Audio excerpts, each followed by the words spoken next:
Hello and welcome to Calls, the 2021 John Deere Classic DFS Tactics Show. A couple announcements before we get into it. The first, as always, all statistics provided by FantasyNational.com. I say it every week. I reference it throughout the show. Amazing resource. Go check them out. Invest in it. If you haven't, what are you doing? Go do it right now. Because if you only sign up for a week, you'll get the Open Championship, which is next week. All the statistics for the Open Championship that you can make your bets, you can produce your DFS lineups, everything you need, so that way you don't have to listen to me, who's going to lose you some money. Well, I won last week, but beside the point, you don't have to listen to an idiot like me. You can do your own research. Amazing, I said, amazing resource. I couldn't do this without it. I highly suggest you go check it out, go invest. It gives you an edge on the competition, especially with the Open Championship bringing in a lot of the quote casual crowd. This will really give you a leg up on a lot of your DFS events that you sign up for. The second, with next week being the Open Championship, the last major, the U.S. Open, I did a special Tuesday evening show with a player-by-player breakdown, and it received good reviews. But the difference is this week there's also an alternate field event, the Barbasol Championship. So instead of the player-by-player breakdown on Tuesday evening will be dedicated to the Barbasol. So I will do the data dive, the DFS tactics, outright betting card, all in the same evening. So it'll be a pretty condensed show with all that information jammed into one.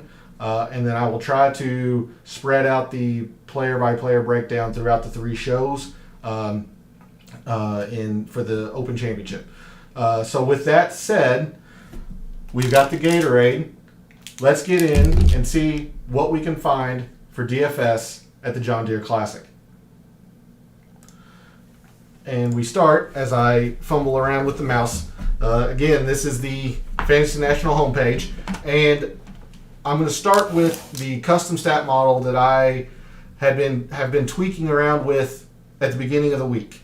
And the only changes that I've made, because I don't have a strong lean as I did in the data dive show, I still don't have a strong lean at this field. It's a very mediocre field, and that's being kind. A lot of the same players from last week are playing, people that are trying to get their last chance qualifying for the Open Championship if they win. So just not a lot of big names here, and just a lot of quite honestly, a lot of middling talent by PGA Tour standards. So when we dig into data models, there are going to be some people who are, quote, decent plays or heavy favorites that have flaws in their game, more so than in a normal week. So be prepared for that. Have a plan of attack this week, more so than others in other weeks. That way you can decide what types of players you're okay planting your flag on. If you want to value driving, have your lineup set to driving. If you value putting, bias your lineups to putting, because I don't have a strong lean. I can give you my best guesses for this week, but I really don't have a good idea, especially since this was one of the events that was canceled due to the coronavirus pandemic last year. It has been played in prior years before that, but I don't know a lot about the course. For those who don't know, the John Deere Classic is played at TPC Deere Run in Silvis, Illinois. I believe it's on the Iowa border. So I know this course doesn't favor length, but Bombers have won it before. The one key factor that I can give you is that it is an easy course. Just like last week at the Rocket Mortgage, winning scores here tend to be astronomically low, 23, 28. high teens to low to mid 20s. So it is an easy course. It is highly, you can take advantage of it very easily. There's a couple of eagle holes that are very high eagle rates. So if there's one thing you want to focus on if you are a FantasyNational.com member, and if you aren't, you need to be, that you want to sort and look on easy courses, I think that's going to be the overwhelming lean or angle that you're going to want to take, as opposed to statistics. Like I said, I don't really have a strong lean. I'm leaning towards putting, but we'll get into it here. So if you don't remember from the Data Dive show, pause the video right now, go check out that video, that show, come back, or if you're live, go watch it after this. I tweaked my model just a bit. I had 5% off the tee, I had 20% approach, and I had 15% putting, so that didn't change. I've upped the short game from 5 to 10%. I dropped driving distance from 10 to 5%, and I dropped this 125 to 150 proximity. I had it at 15% because the majority of approach shots come from this distance at this course. I dropped that 5%. I added some bogey avoidance. And the reason I did that, if I come to this breakdown, like we did in the initial research show, there are a lot of attackable holes. I mean, a 4% eagle rate, 2.5% eagle rate, both par fives. You're going to want to attack those holes and get birdies at least, because if you're not getting a birdie, you're losing almost a half a stroke. You're losing a half a stroke there. So if you're not birdieing, you're losing strokes to the field. But you'll also notice that there are some very tough holes here at TPC Deere Run. 25% bogey rate here, 20%, 21.5. So I added a 5% bogey avoidance for just the players who can, scramble or putt their way to pars. That way they're not killing their scorecard, while still having the emphasis on birdies or better gained, so they can go low, but they can also save their round if they need to. So those are the two changes that I made to the model during the course of the week. And this has no filters on it, no easy, no course architect, which if you haven't been with us through the week, this is a DA wavering design, so there's no other courses in FantasyNational.com's database that are DA wavering design, so we're kind of flying blind there. All we can look at is past tournament performance. But I haven't put any filters as greens or hitting fairways or rough length or anything like that. This is just a kind of a base model based on my percentages here for the last 36 rounds. I'm going to keep it in salary order. This is DraftKings salary. It gets cut off. I'm sorry. This is DraftKings salary. Of course, I'll show you if you're still on the fence about FantasyNational.com, which you shouldn't be. We can change, and this will be the FanDuel pricing that loads up here.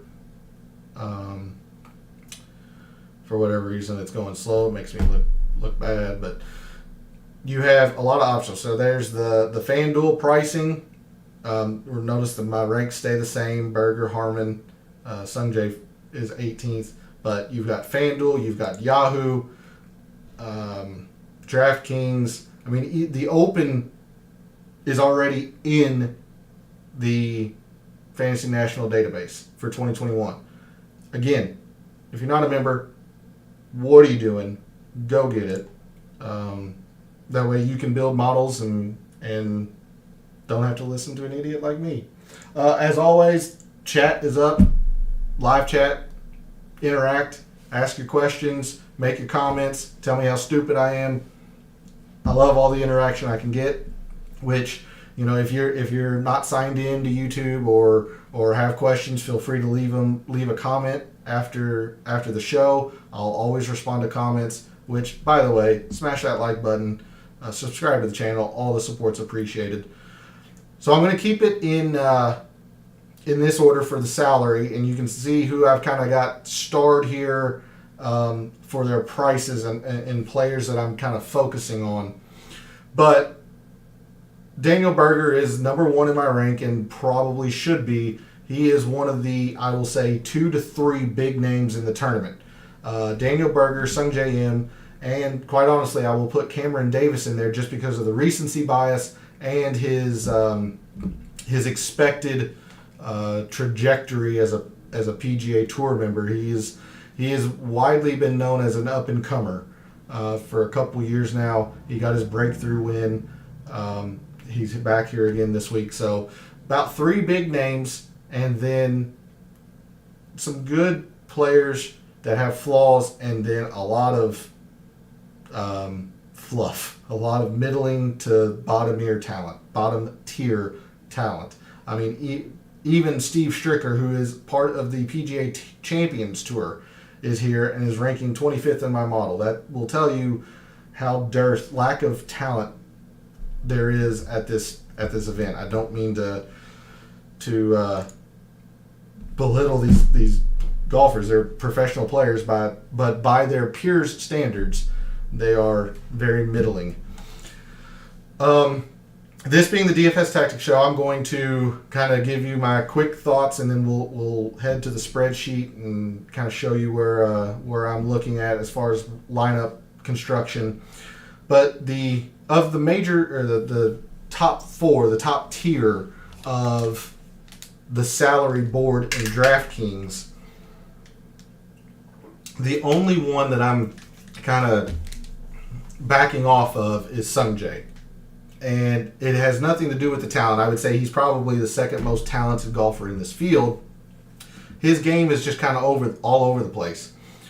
Granted, in this model here, the last 36 rounds don't look so bad, except for this proximity stat. But if you dig in a little bit, I mean, it looks all good. It looks all green here. Should be, guns blazing. Here we go. A good Rocket Mortgage event last week. Was okay at the U.S. Open. Lost a little bit, just a bit under or below average to the field that week. A decent palmetto, but again, struggled off the tee. The week before the week before that, the Memorial, he lost on approach, lost on putting, but gained off the tee. Then the next week he gains the previous week before that he gains putting, losing everything else. So his game is all over the place. If he were to show just a couple of tournaments of sustained performance, I would be much more on the Sung Jae bandwagon. Again, I am highly backing Sung Jae. I think he's going to be one of the better players on tour for years to come. But right now his game is just it's whack-a-mole. It's volatile. One week he'll gain strokes off the tee, and then next week he'll lose, but gain on putting, lose on putting. It's too volatile for me in DFS to back Sung Jae right now. In any other week, this is the kind of player that I would bet outright and bank on him putting together 4 rounds of somewhat consistent golf like he did last week at the Rocket Mortgage. The problem is he's 14-1. That's just way too low of a price for my liking based on where his game is. I don't think it's a bad bet. I'm just not going to make it. So that's why I'm off of Sung Jae this week. All the other 3 I like depending on lineup construction. I'm generally not an advocate of playing the top tier or top salary player just because it constrains the rest of your lineup. I don't think it's any secret that I prefer balanced builds or more balanced builds. This week's going to be an exception. Daniel Berger is by far and away the top talent at this event. He's as close to a sure thing as you can get. I'm going to play him. As you can see, none of his stats are red, which, disclosure for last week, one of the big reasons especially as I progressed through the week, made my betting card, and into Wednesday evening through the show and after the show, why I was so high on Cameron Davis. He had no red stats last week, and he was one of 3 players that actually didn't have a red stat. Now, he might not have been great at something. I mean, he might have been very, very, very middling like Berger is at this distance. But overall, he had no red stats last week, Cameron Davis. That was one of the reasons why I was so high on him. Berger has no red stats. He's also 9-1. He's the prohibitive favorite. And if you want to bet Daniel Berger, it is not again, it's like Sanjay. It's not a bad bet. 9-1. But in a professional golf environment, when you are picking a player to win versus 155 other players, I don't want 9-1. Quite honestly, I don't feel comfortable betting somebody at, say, 15-1 or less. If it's 15, I'll start thinking about it, especially if it's a major and a prime time player like Rahm or Rory or whatever. But in an event like this, yes, Daniel Berger is the top talent, but I'm going to choose the field of 155 over Daniel Berger at 9-1. That's just the way I'm going to play it. And if Berger wins, okay, I didn't lose anything by not betting him. I just didn't bet him to win. If he doesn't win, which the chances are slim that he wins, I would have to, for me to be comfortable betting Berger, I would have to lay some wood, and I'm just not going to do that. But getting back into the DFS portion, I like Berger a lot. I'm going to use him a lot, and a lot of people are going to use him a lot as he is one of the highest owned players this week. Sorry, let me make sure I still have chat up. Right now, he is at almost 19%, which is very, very chalky. But when you have a field like you have here at the John Deere Classic for 2021, you're going to have to play a good player. And Berger's about the only good player, consistent good player right now. Sanjay M's a good player. His game, as we talked about, is all over the place. Daniel Berger's in fine form, has been in fine form, top 15 in the world. I'm going to use Daniel Berger no matter how chalky he is, just because he's the closest to a sure thing in this field, at least in my opinion. I like Brian Harman. He rates out very well in a lot of stats. Obviously, he's never going to be known for distance, but I dropped driving distance down from 10 to 5%. Last week at the Rocket Mortgage, distance was a big factor. Big factor. And while distance is still higher here than in the normal PGA Tour event, it's not as high. And most of the par fours, with the exception of one, are fairly average length. We'll say there's one par four that's 500 plus yards. It's the hardest hole on the course. But I don't think distance is going to be that much of an advantage like it was for Cam Davis last week. So Brian Harman still rates out as second in my model, even with the terrible distance stat. But he makes up for it. I mean, he's number one in bogey avoidance. He's number one in par fives, which you have to take advantage of the par fives on this course. Number one in short game. So Brian Harman has a lot to offer this week and is $700 less than Daniel Berger. There's no reason not to use Brian Harman. So, I will have lineups with Berger. I will have lineups with Harman. I might even try to get both of them in there and see if I can't find some low 7,000 and 6,000 guys that could be sleepers. But I know I'm going to have some exposure to Berger and Harman, and everybody is right now. Berger's at almost 19. Brian Harman's a little over 18%, so chalky. The pivot this week, which probably shouldn't be a surprise, but I'm surprised it's this low. The pivot in the 10K range is Cameron Davis. And I like Cameron Davis this week. I think he's going to have a good week. As I've said all week, I will never bet him to go back-to-back. I just won't do it. Winning is hard enough on the PGA Tour. Winning back-to-back is I don't want to say nigh impossible, but it is a difficult thing to expect or to do. So again, I think Cameron Davis is going to have a good week, and which is great for DFS. He's not great at avoiding bogeys, and if he has trouble avoiding bogeys, he might make the cut but not finish with a top tier finish, say top 20, and that could that could hurt your DFS lineup for sure. But I think he's going to have a good tournament. I really do. I'm not going to bet him at 28 to 1. I wouldn't bet him at 50 to 1. I just don't think he's going to win back to back. But for DFS, I don't see anything wrong with it. And if you're going to give me 10% less ownership than Berger and Harmon, most of the time, or actually majority of the time, especially this week, but I'm going to use Cameron Davis a lot. And quite honestly, I might use him more than Berger and Harmon combined. If you're going to give me 10% less ownership, that is a heavy pivot and win leverage that you're gaining on the rest of the tournament field of the contestants in whatever DFS you're using. Using Cameron Davis over Berger. Now Berger probably has the highest upside of winning the tournament. No ifs, ands, or buts about that. But again, it comes down to expected ownership. By no means do we know that Cameron Davis is only going to be 8% owned. Wake up tomorrow, log into the contest and see that he's 25% owned, and well, oh shit. But it's expected to be a little over 8% for Cameron Davis. And again, I think he's going to have a good tournament. By all means, I highly advocate using Cameron Davis. I just wouldn't outright bet him.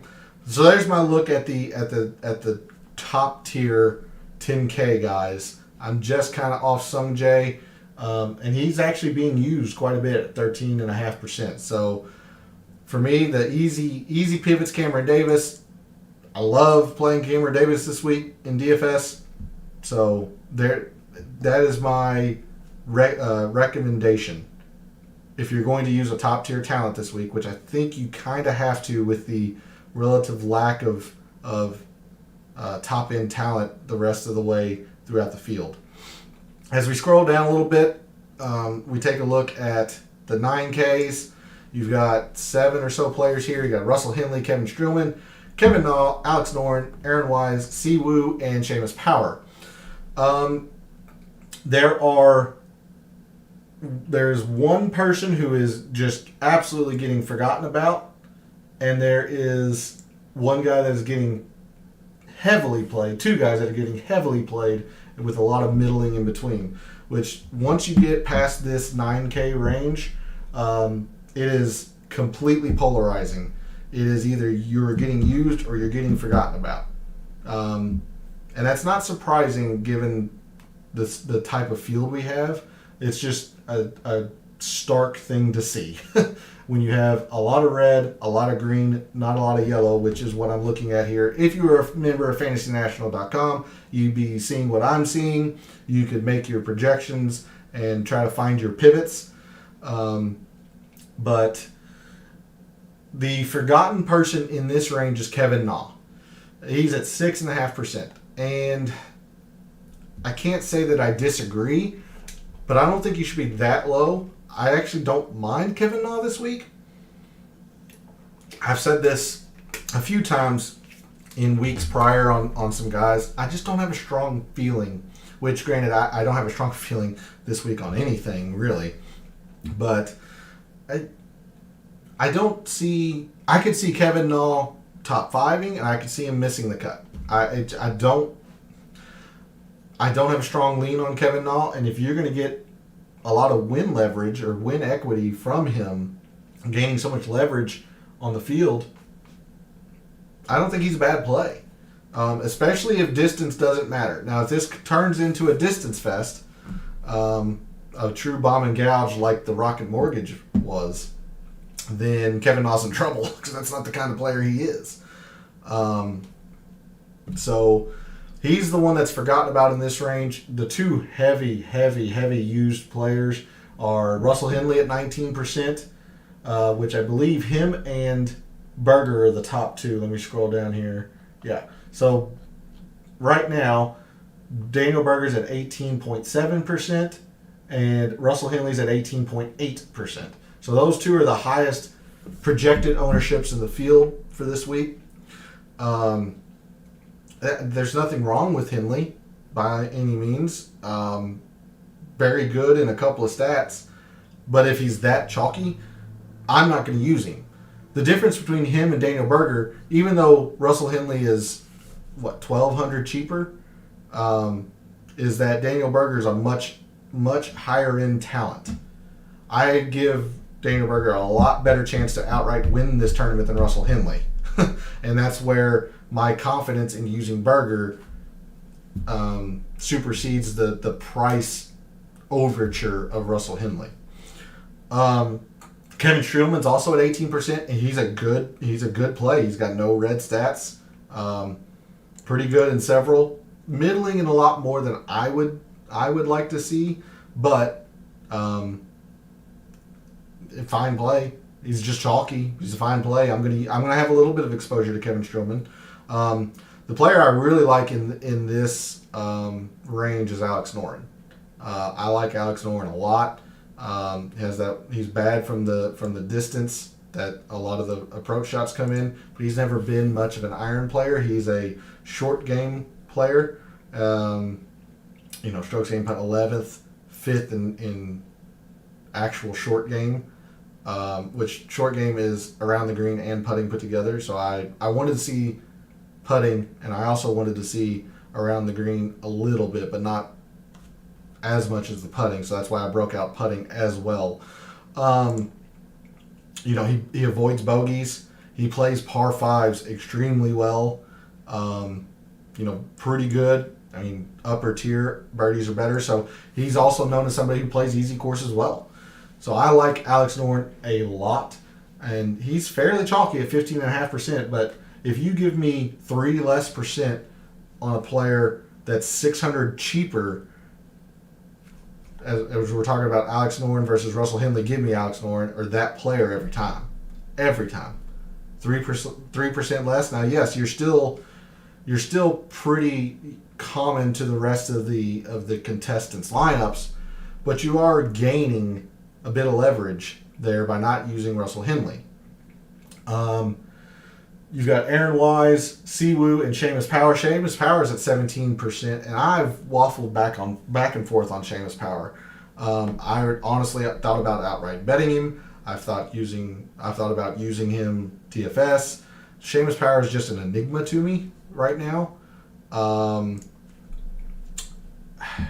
He's never good off the tee. Never. He's a good bent putter, so that's okay. When the course is easy, he just doesn't play easy courses well, and that's the one overarching theme that I am sticking to this week. And it could be wrong. It very well could be wrong, but that's the angle I'm taking this week.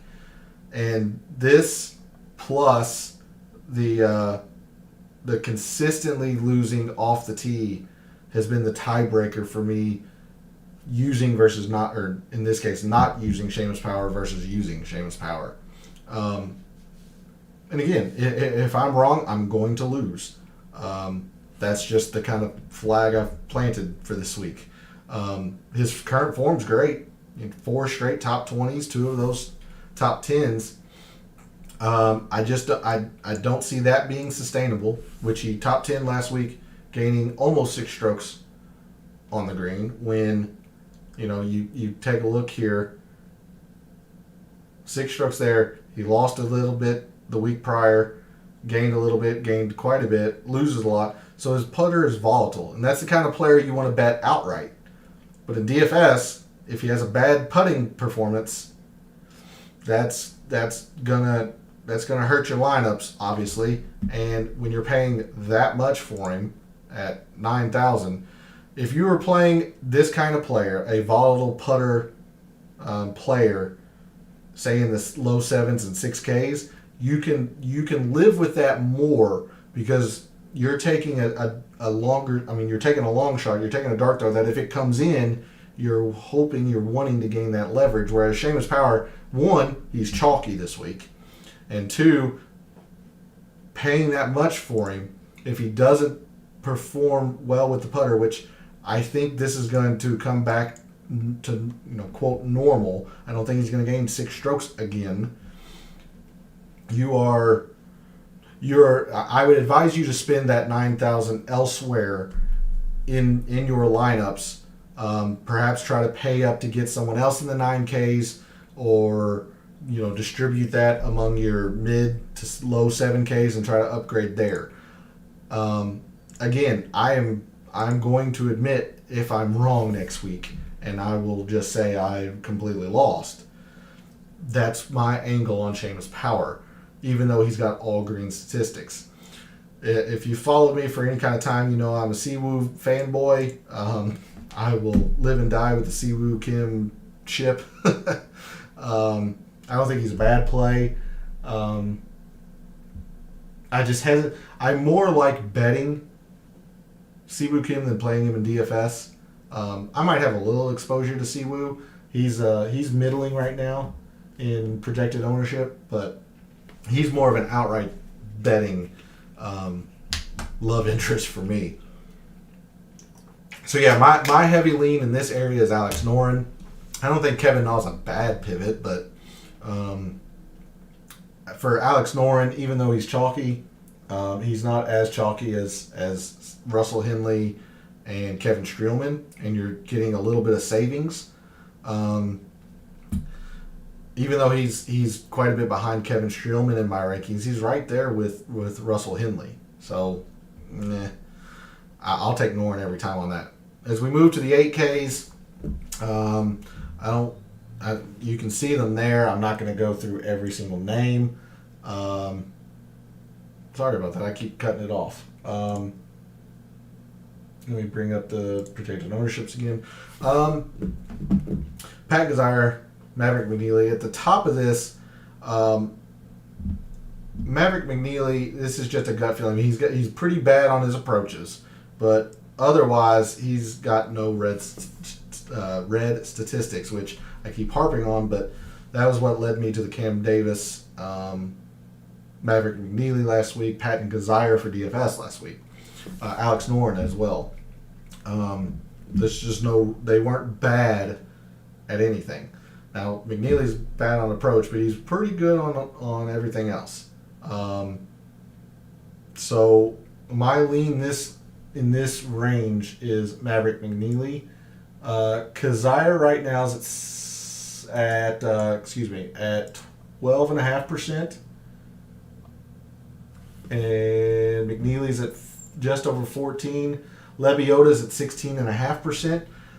I completely understand why. This should be another course that suits him well. He is in amazing form. If you weren't here for the Data Dive show, I took a look at strokes gained, putting, and approach, and so on. I really dug into the Rocket Mortgage statistics for the 4 rounds.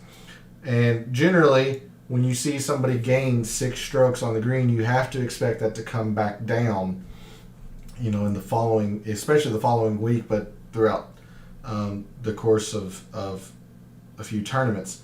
The difference with Lebiota is he has shown, at least in the past few tournaments, he is red hot with the putter right now. It's going to come back down. It's going to come back down, maybe even into the 2 range. He gained 1 stroke here, last year at the Safeway. He's had some bad putting performances, but of the greens you see here, when he gets going with the putter, he gets going. So using Lebiota this week is a bet, at least in DFS and outright, but DFS is a bet that you expect the putter to keep going hot, and I think it will. So if this becomes again another bomb fest, he's going to be in trouble. But if we come back and look at Lebiota at 84, I mean, he's 3rd in my rankings. He's 4th in approach. He's not great at eagles. but he avoids his bogeys. He gets a lot of birdies. So, especially in a field like this where you can get a guy who birdies quite often and avoids his bogeys, that's a player to look for, and especially in a mid 8,000 price tag. I understand that he's 16.5%. That's the chalk I'll eat. I'll eat the Burger chalk. I'll eat a little bit of Cam Davis chalk. I'll eat Lebiota chalk.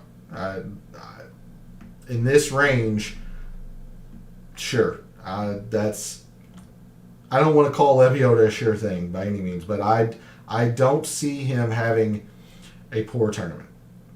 Having said that, that means he's going to go 79-79, and the outright bet made on him is pissed down the drain. But I just don't see him having a bad tournament. I don't think he's going to kill your DFS lineup. So Lebiota is my strong play in this range. Other people that are getting a lot of consideration, Zach Johnson at 14%. And the reason Zach Johnson's getting that much attention is that it is well known that he has played this course very well. Very, very, very well. Let's see. The John Deere. Yeah, so granted, this has been a few years back, and I wish I could scroll more so you could see this stuff. My ugly mug's in the way. But back in 2012, first, 13 second, 14 second, 15 third. I mean, that's 3 really good runs, 4 good, really good runs, 5th in another year. He's made the cut every year. There is something for this course for Zach Johnson. I mean, he by far is a bent putter. He's in good form with the putter, so I can understand the love for Zach Johnson this week. What I can't get over is all this red from tee to green and the irons.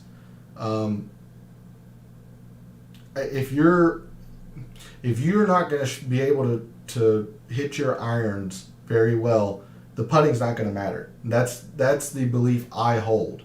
And when I evaluate players, you might have a different look, and you might think a lot higher of Zach Johnson. Again, if someone's going to lose over 5 strokes on approach, but he gains 8.5 on the green, I mean, you'll get a 32nd out of him.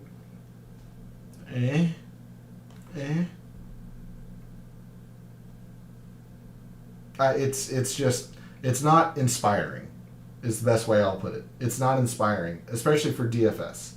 And his odds have been crushed because of his past performance here at this course. So I'm not going to use him, and it's like him and Seamus Power. If those two do well, I'm just going to have a bad week in DFS. I'll just chalk it up to that. If those two do well, yeah, it was a bad week for me. Pull up the rest of this ownership here. So the rest in this range are pretty middling. Merritt's at 11.5, Glover's at 10.5, Redmond's at 11, a little under 11.5. Johnny Vegas is at 12.5. I've kind of looked at Vegas. I like Johnny Vegas. He's just not very good with the putter, and I think putting's going to be pretty important this week. Now, he does play easy course as well, which is one thing in his favor, but I mean, that is just some god-awful putting numbers. Just yikes. And again, the putter can be volatile. I understand that, and I preach that. But even in volatile, I mean, when he goes good, it's a little over average. 1.5 is one of his best putting performances. When you're volatile, you need that to be about 6. I'm not getting there on Johnny Vegas this week. Yeah, the overwhelming pivot is Ryan Moore and Sebastian Munoz. Both of them are right around 5%. Ryan Moore has been a bit of an enigma. He's usually a pretty darn good player on the PGA Tour. He's very consistent. But you can see here he's 91st in my rankings. He's just not been in good form at all lately. None at all. And that you have to show me something for me to use Ryan Moore, and apparently a lot of people are saying the same. But if you see something in Ryan Moore, then you're going to gain a lot of leverage this week. But I mean, even the cuts that he makes have just been not inspiring. Best way I can put it, just like Johnny Vegas. So I can't get there on Ryan Moore. Munoz is somebody I can back. I don't have him starred. He only has one red stat, but if you take a closer look, there's a lot of middling stuff in here. Even though they're not considered red, there's a lot of middling stuff there. I'm kind of back and forth on Munoz, but if he's going to be at 5% ownership versus somebody like Zach Johnson at 14, Lebiota at 16.5, then sure, I don't mind having some exposure to him, but I don't have a strong lean on using him, so I'm hesitant to use a lot of Sebastian Munoz. So there's the 8Ks. We'll try to go through the 7Ks fairly quickly because there's always a ton of them. The two that are getting used almost exclusively, I mean, I'm talking the only two that are red and everyone else is shallow yellow or green, which green means that they're not being used, therefore leverage. You got Kyle Stanley at 14.5 and Pat Perez at 14.5. And Pat Perez is, I mean, he's played well. He's played really well. I mean, he's 5th in my rankings. The reason why I am not on Pat Perez, he's not very good off the tee, which I don't think is going to be as much of a factor. Now, his putting has been really good. I think last week was a bit of an enigma because he did not play well. He did not play well at all. I mean, he gained a 1 stroke on approach, but he gained almost 9 on the greens. I mean, he saved his week on the greens. Now, yes, he's generally a pretty good putter. He's not 9 strokes good of a putter. That's going to come down, and if he plays the way he did at the Rocket Mortgage, he's not going to come in 14th. Spoiler. Now, you have to expect that these two will probably come back more towards even. But even if that's the case, I see 8.5 strokes, even though he's a good putter, 8.5 strokes you just can't rely. You can't even rely on 4, and he more than doubled that. I'm out. If you see something, I mean, if you think the putter is still red hot, if you think it's Hank Lebiota hot, ride it. I mean, he's chalky, but sure. I'm not going to... If he's going to be at 14.5%, that's an easy fade for me. Easy fade for me. And the other one was Kyle Stanley. Now, I'm low on Stanley. There was one week where he was just so astronomically underpriced on DraftKings that he was an auto-include. Just about an auto-include. I said I think on the show I said I was going to try to avoid the chalk. I ended up not doing it because he was 6,200. And he's just saved so much money that week. But I'm not a big Kyle Stanley guy. He's not a good putter at all. I mean, at all. He generally hits his irons pretty well, which is the kind of player I like. But he's got to be at least somewhat volatile with the putter. He's been positive in putting once in his past, 10 events? Now, when it was positive, it was pretty darn high. But, he gains 8 strokes. This is, at the Charles Schwab, he gains 8 strokes with his approach, but he still loses 3 on the greens. Yes, he tied for 8th. I don't bank on somebody gaining 8 strokes. I just don't. These are outliers. Yes, he is a good iron player. I mean, he's gained 4.5 in his past 5 tournaments. He's had some really good forms in these past 5 tournaments. But when you have a week like this, just imagine if you have a week like this where he only gains 2, which is still a good week. But you combine that with maybe not a -1, but a minus. Let's just use his base form, -2, -1.5. You're going to get a very middling to miscut from Kyle Stanley. So him and Pat Perez, easy fades for me. If they were lower ownership, might take a look at them. Maybe. With this much ownership, easy out. Easy fade for me. The others that are even getting consideration in this range, I think I glossed over Gim at 8,000. He's right at 10%. Bo Hostler is at 10.5, and I mentioned him in the data dive. Just not a strong feeling. I just don't have a strong feeling either way for Bo Hostler. Very good on bent. Almost gains.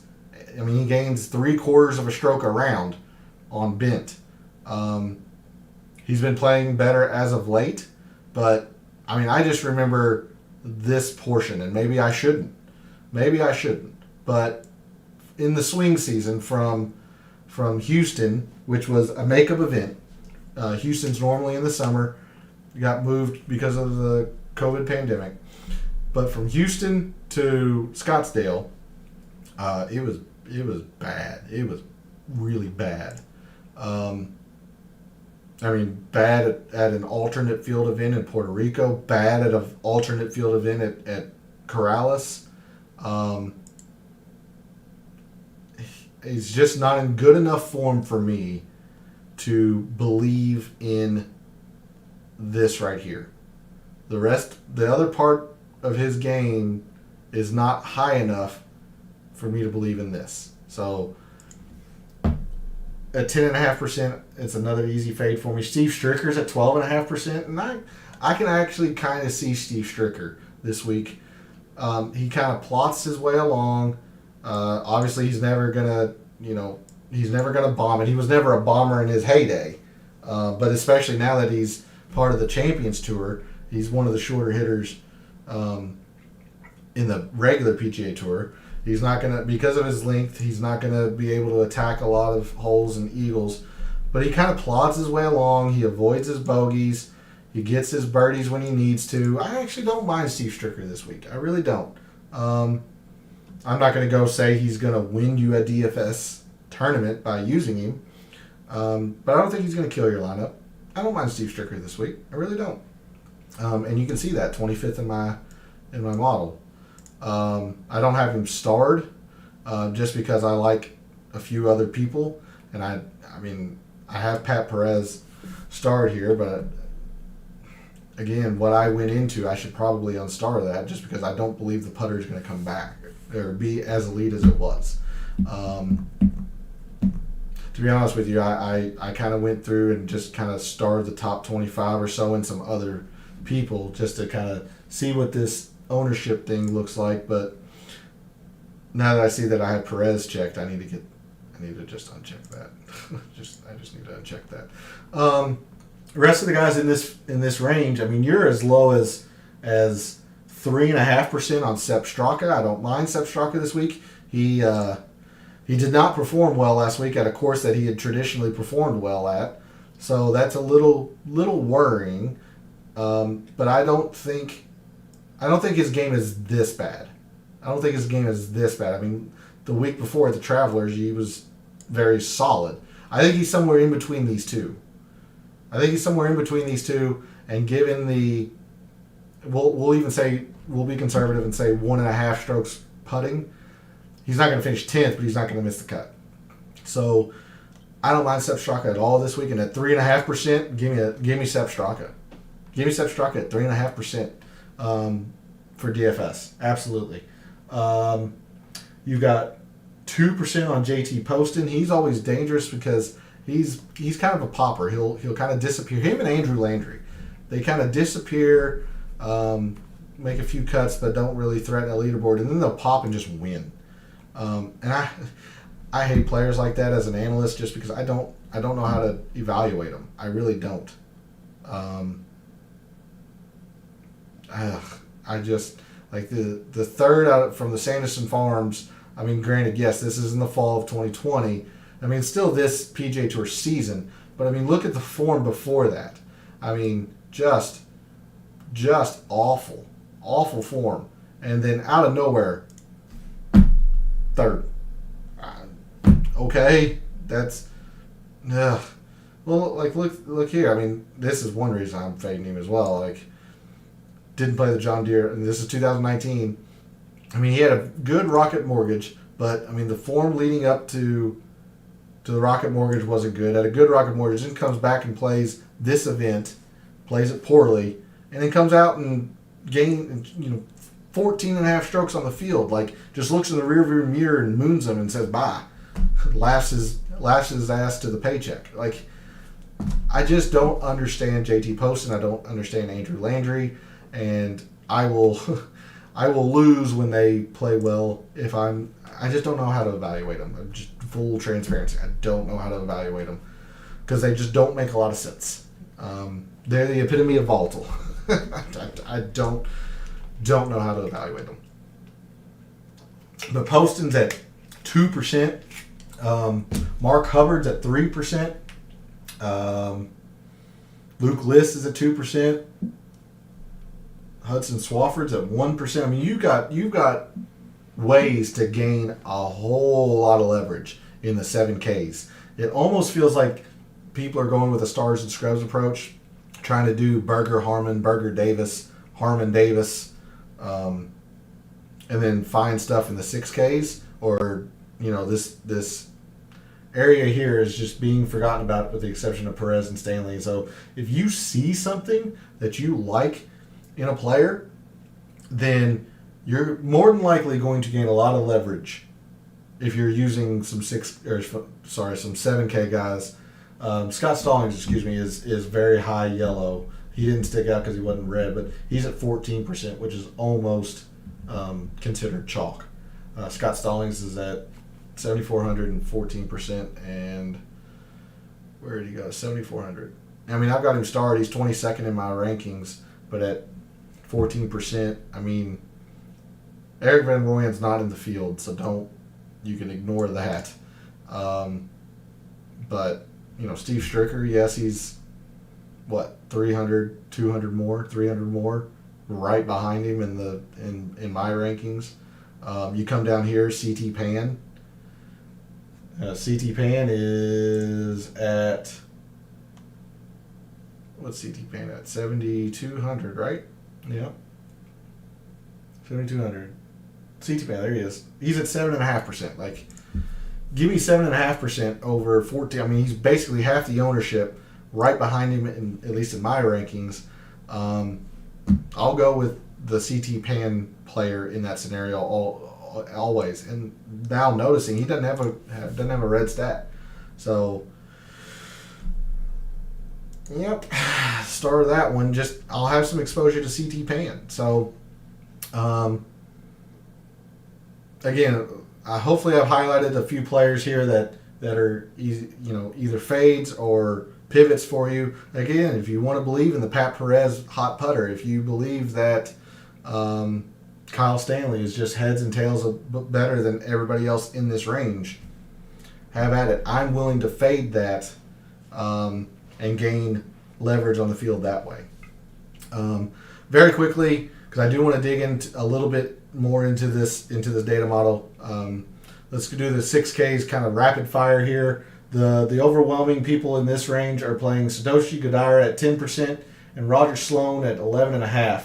Nobody else is even above. Okay, Adam Schenk is 9%. Nobody else is even above 6%. So everyone seems to be gravitating towards Roger Sloan being the bottom of their lineup and using Sloan or Schenk or Godira. So 69, 7,000, Shank's 69. So yeah, this is the bottom that people are going in their lineups, generally speaking. And you see that I've got a couple of people highlighted here. Ben Martin, 21st in my rankings. He doesn't have a bad stat. Now he's pretty middling on most of them. He's good from the proximity, good at avoiding bogeys. He plays par 5 as well. Ben Martin could be a pretty good play here. He's at 6%. I like Adam Long. I know the model doesn't rate out for him. This is kind of a gut feeling thing. I don't mind Adam Long this week. He is at, where is he at? Adam Long. He's at 1.5%. Yes, Bent's is his worst surface. He plays easy courses pretty well. The form's not good. I'll give you that. The form's not good. But there was a run there where you could depend on the putter to be positive. He might not have had the finishes because the rest of his game was not good. But for me, if I'm going to take a long shot at somebody like Adam Long at 6,500, given that this comes back to green, I'm willing to take a chance that this isn't as bad as it appears to be. I mean, off the tee, yes, is technically red, but it's not. I mean, he's losing 1/10 of a stroke, so that's just below average, and 4/10 over his last 10. Now the irons, yes, the irons have been an abject failure. Please get irons out of his hand, and normally I don't like those kind of players. I just think putting's going to be important again this week, and I hate saying that. I much prefer doing guys that are favoring guys that are approach based. Again, this is just kind of a gut feeling call on Adam Long. The statistics definitely don't back it up, but it's kind of a gut feeling thing. Romero, Badley, Wagner, it kind of starred here just because they're high on my model, high on my rankings, and at this low of a price, sure. And not only that, they're not chalky at all. Actually, the opposite. Johnson Wagner's at 4%, and I like Johnson Wagner. Spoiler alert, I've got a bet on him.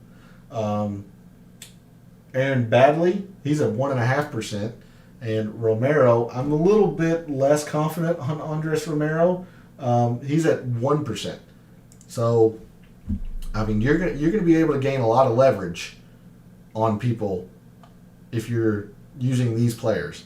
I probably wouldn't advocate Andres Romero. I only start him because he was top 30 in my rankings. I'll probably unstar him. But I really like Johnson Wagner this week at 6,400. That's 500 that you're gaining on people who are, bottoming out, so to say, on Sloan and on Shank and Kodaira. The only other one I'll mention is Chris Ventura.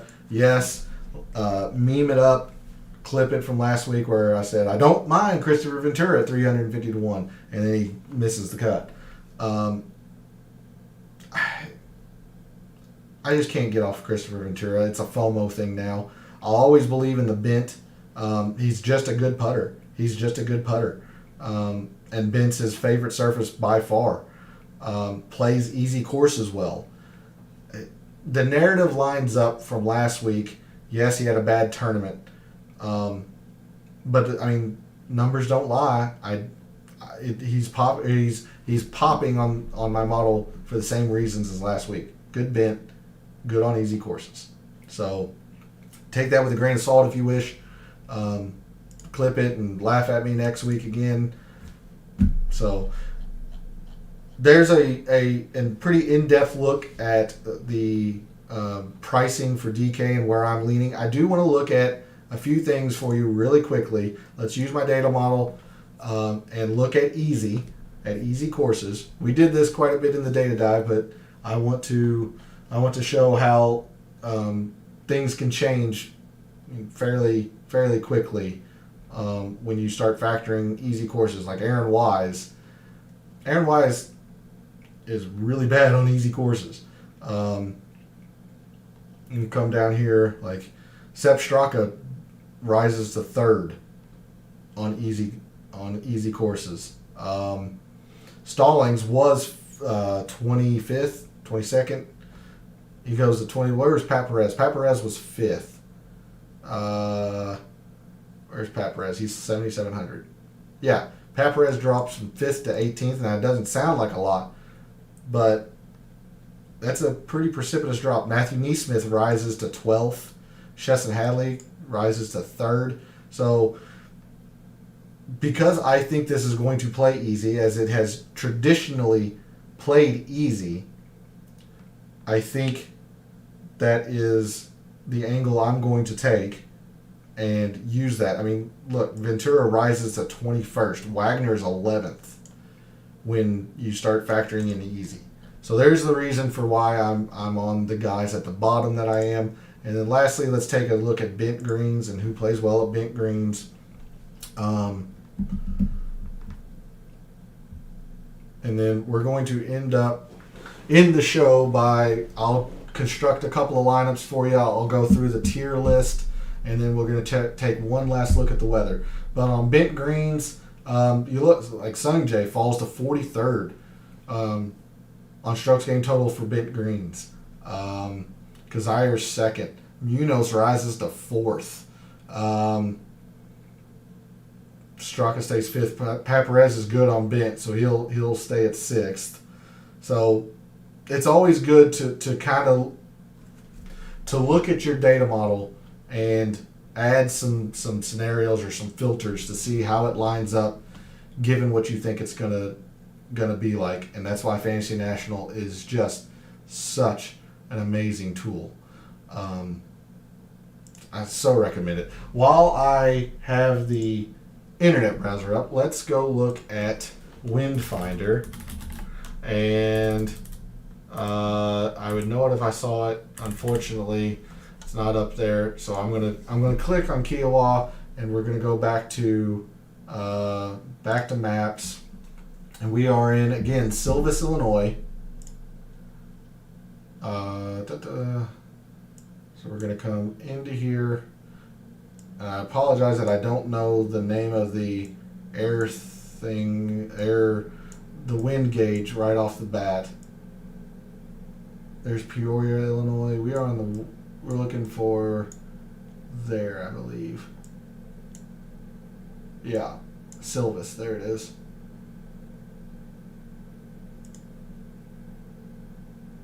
Well, there was a red dot there, I thought. Earlier this week there was. Maybe it was this one. Let's look at this one. Yeah, that's the closest I could see on screen. So tomorrow, like it was Sunday in the initial research show, pretty benign. Little gusty in the morning, but nothing to be too worried about. Very benign on Friday. So there's not really a lean on AM versus PM. Saturday looks fun. The sustained winds aren't very high, but very gusty, and it looks like there's some rain coming in. So that might alter some tee times. So pay attention to that, especially if you're on a daily thing where you're doing showdowns. Pay attention to that very heavily. And then Sunday, I love Sundays like this where the winds are up, it's gusting, plays havoc with players. That's when it's fun. That's when a true test comes out. If you want to see what a little preview of the Open Championship next week. Now, granted, nowhere to the level of the Open Championship, but this could be fun. This might be fun, especially since it might be a little damp. It's a little warmer than it will be over in England, but a little damp, gusty winds. Yeah, that's gonna be fun. But there is no AM/PM split here. Fairly benign winds. I guess technically the earliest of early tee times will be at a slight disadvantage, but it's nothing that I would base my lineups on. So with that, let's exit out of that and switch to the Excel view very quickly. Give me 1 second. We'll transition. The screen will go haywire. There we go. That should look good.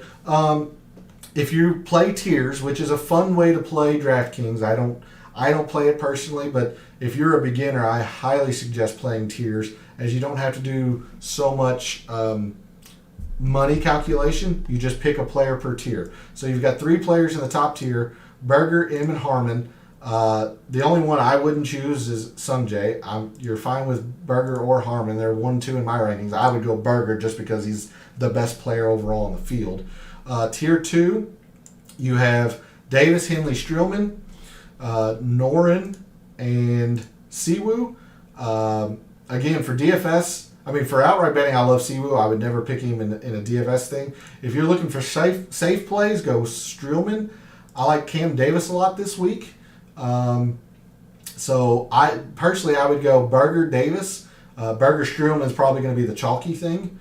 I don't mind Berger Noren. I like Noren a lot this week. So I like Davis and Noren for this tier. Streelman if you're just trying to quote play the best plays. Tier 3, you've got Kevin Na, Aaron Wise, who I'm pretty much both out on as far as that goes. You got Seamus Power, who's interesting, Kazire, McNeely, and Merritt. I would lean McNeely. Merritt's a fine choice. Seamus Power's a fine choice. Tier 4, you got Glover, Zach Johnson, Hank Lebioda, Ryan Moore, Doc Redmond, Sebastian Munoz, and Charles Howell. For me, it's an easy, pretty clear, easy Hank Lebioda. But if you want to if I were going to try to get some leverage, I would pick Munoz. But if you're just picking the best person in this tier, it's going to be Hank Lebioda. I imagine most people would pick Hank Lebioda, at least those who are in the data community. But if you want to get a little spicy, as they say, if you want to gain some leverage somewhere, the leverage point I would pick is Munoz. Tier 5, you've got Johnny Vegas, Doug Gim, Kyle Stanley, Harold Varner, Dylan Fratelli, Steve Stricker, and Pat Perez. I'm going to tell you now, I would go Stricker because I don't think he's going to be very popular. I just don't. The age might scare some people and whatnot. I imagine most people will pick either Kyle Stanley. Some people might pick Varner. Most people will pick Pat Perez. I'm going Stricker in that, and that's another leverage point. I'm choosing Stricker as my leverage point over Munoz versus Lebioda. I'm picking Stricker. I would pick Stricker as my leverage point. And then tier 6, you've got Mito Pereira, JT Poston. It used to be EVR. He is now out, so don't pick EVR. Keith Mitchell, Scott Stallings, and Patrick Rogers. Stallings will be the overwhelming chalk there. I don't know how to evaluate Poston, so I just kind of scratch him off, even though I shouldn't. I would probably go Patrick Rogers. That's just where I lean. We've been quite a bit, I don't want to say overtime, but I've been talking a lot as I tend to do. So let's hide these columns here real quick, and I'm going to try to build a couple lineups here for you all.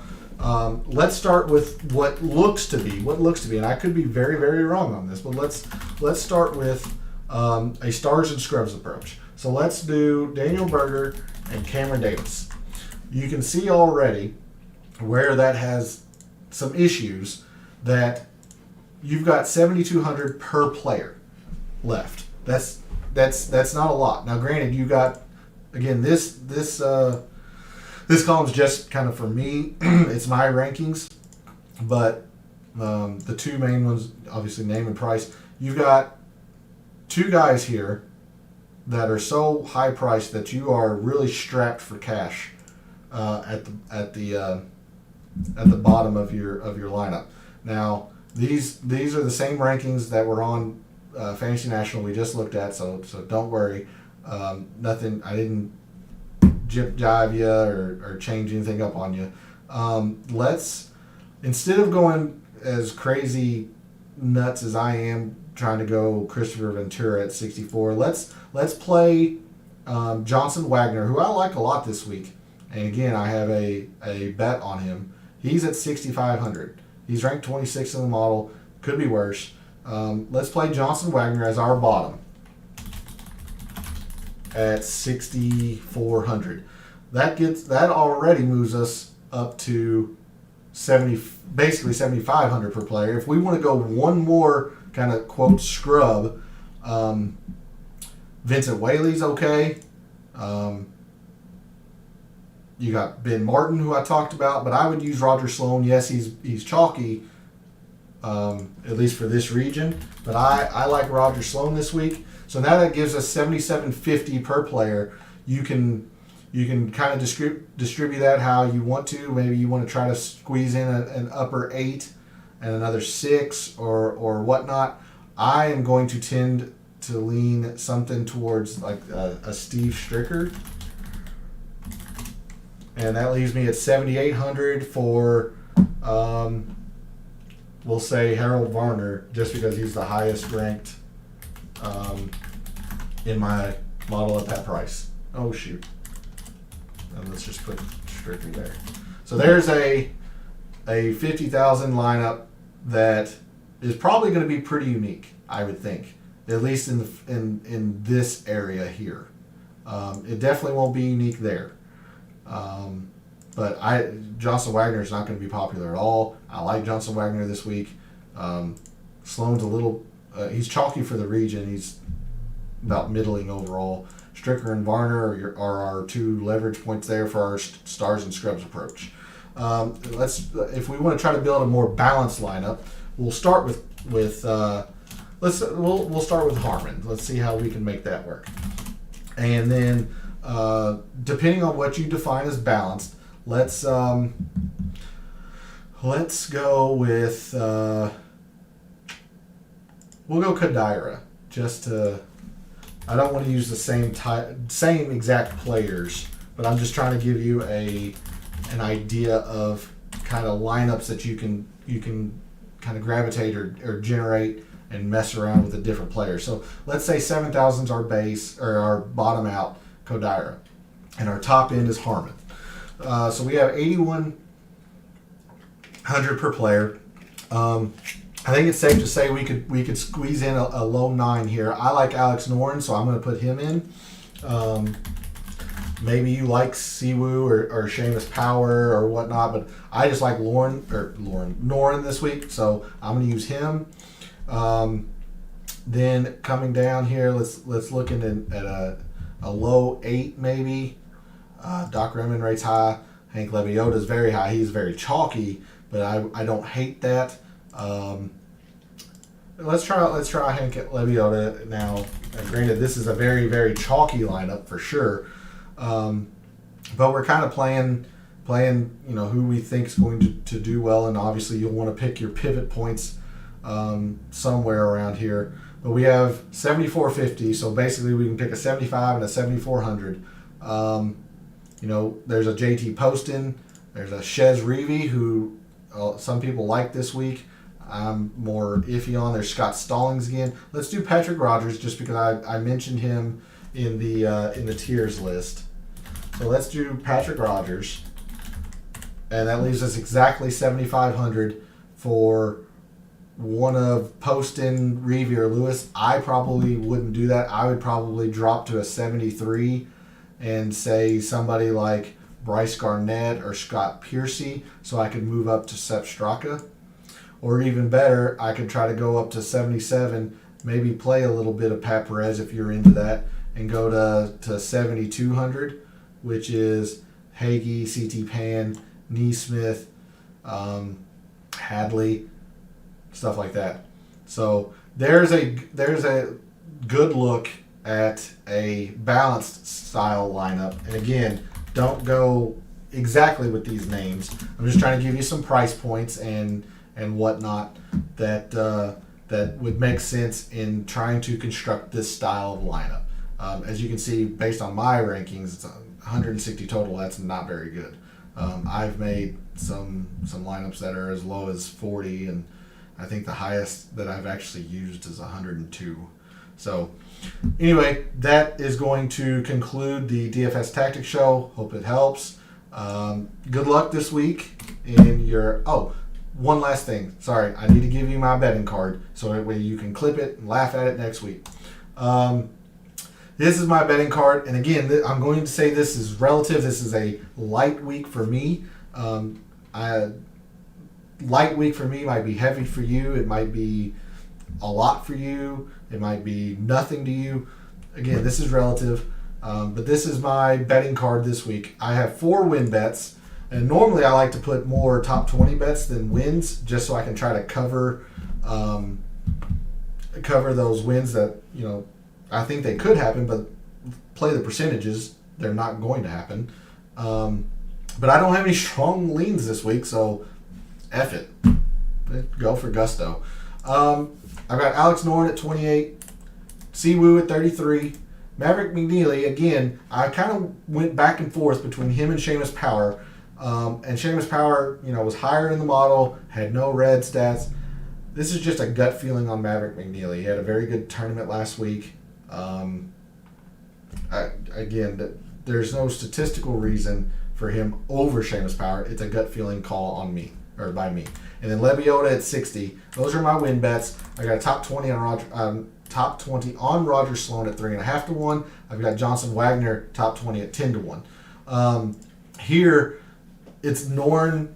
For me, it was Noren versus Davis. Cameron Davis is an absolutely fine bet. I don't want to discourage you if you really believe he's going to win again.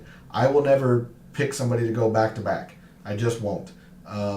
So I chose Alex Noren, who played very well last week, at that same price. Having said that, Alex Noren is going to go shoot 79, 84, miss the cut, and Cameron Davis is going to win again. And there goes that bet down the shitter. But there's my betting card. There is my reasoning behind it. And my DFS conglomerate of stuff that I'm going to be looking at. So good luck in all your contests this week.